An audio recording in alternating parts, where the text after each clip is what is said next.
Welcome back to AutoScoop with your host, Adam Goldfine.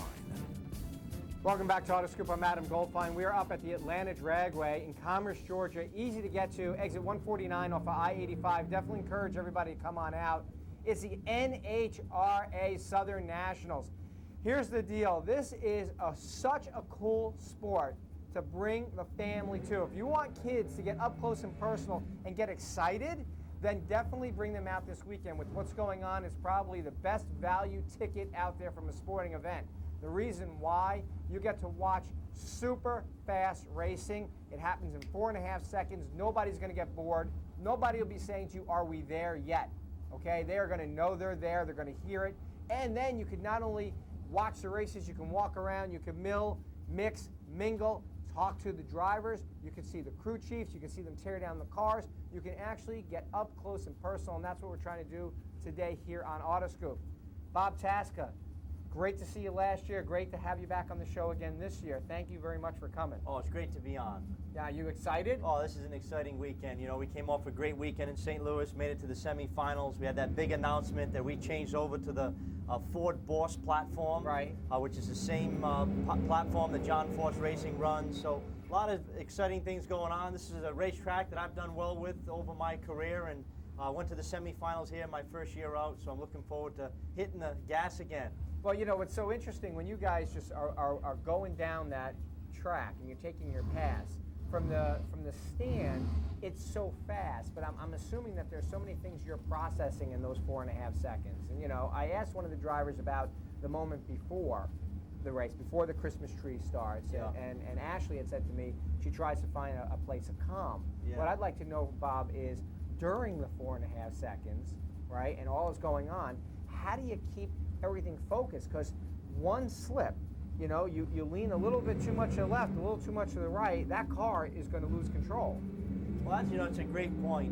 One of the things I've always said about driving these cars is you have to trust your subconscious nature. Okay. You do not make a conscious decision in that race car once you hit the throttle. The last conscious thought that goes through your mind is, you know, yellow, amber, you know, hit the gas. Every adjustment you're making as a driver is seat of your pants. It really is. Right. Because if you try to process a thought at 300 miles an hour, you're covering a football field every half a second once you cross half track.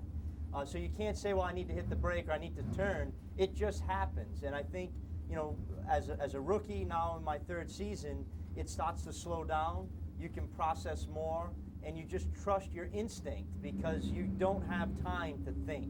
Right. Now you grew up in an auto family, right? Family-owned dealerships connected with Ford for many, many years up in the New England area. I mean, and obviously we can tell from your accent, you know, you're not getting away from that. No, you know I'm that, not right? from down south, that's exactly. for sure. Listen, I'm from New York, and they still razz me about it. All right. But the cool thing is though that you obviously got the bug somewhere. You know, somewhere along the line as a kid. You know, and there's a kid out there watching you right now saying, you know, I want to be like Bob Tasca, right? Yeah. So for those kids out there that want to get into racing, how do they get started? I mean, is it something that they race their own car, you know, and they come and they pay the $15? That's my number one question I get from kids. How do I become a race car driver? And my advice to them is get an education, first and foremost. And people say, well, what do you mean get an education?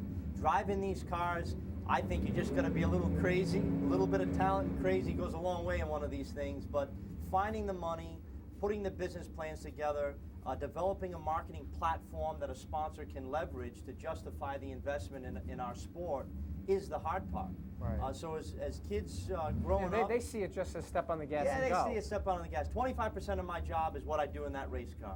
80% of it has nothing to do with driving. It's you know, building a team, working with the sponsors, interacting with the fans, making sure that, you know, the fans are happy and that your sponsors are happy. So the most important thing for me the advice I give is get a good marketing background, get a good education, because if it doesn't work, you want something to fall back on, that's for sure. Right. But it's a great sport, it's a great opportunity, and you don't need to get to my level to enjoy the sport of drag racing. I mean, going on behind us is some of the most competitive, most fun classes in all of racing, you know, the sportsman classes. So you don't have to drive a fuel funny car. to be successful in drag racing. So it's almost one of those things that if you've got the bug, you can experience it in your private time, right? Yep. You can work on your own vehicles. You can bring them on out. You can actually race at the same tracks that the pros race on. That's what's incredible. You know, you go to a NASCAR race. You know, our venue, the same people that are home watching TV are racing with us right now. We just get about a 60-minute window in between their racing. Right. Yep. Isn't that cool? That's really cool. I can't go down to Turner Field and play baseball where the Braves play. No, and it's a family environment. You go into the pitch, you see people barbecuing, their whole family gets behind the program. So that's what makes drag racing so exciting. You don't have to be a Top Fuel funny car driver to enjoy it. There's a lot of levels of racing that you can have fun at. Now, it's interesting you mentioned sponsors before. Now, Ford's been connected with you guys, right, since the beginning. Since and now the beginning. Ford's also now connected with the NHRA. Yeah. Right? No, so they obviously see the value and they see what you guys are doing. So I congratulate you guys on being able to, you know, you talk about the other 80%. You're obviously racing well in that 80%. So. Well, I give all the credit to the fans. The reason why the sponsors invest in NHRA racing is we have some of the most loyal, passionate fans in all of motorsports, and obviously Ford took notice of it. Right. Well, it's definitely great, and we encourage people to come on out. Here's the cool thing. You can watch the races not only in the day, watch them qualify, you could experience it by getting up close and personal with the drivers and the pit crews. You can also stay and watch them racing at night. And I got to imagine seeing the flames coming out of these cars. It's got to be incredible. Oh, that's exhilarating. Hitting the gas at night, you know what you're about to experience in the fire. That's what Nitro Funny Car Racing's all about. That is what it's all about, and you should definitely be a part of it. And you should bring up your family, you should bring your friends and come experience it.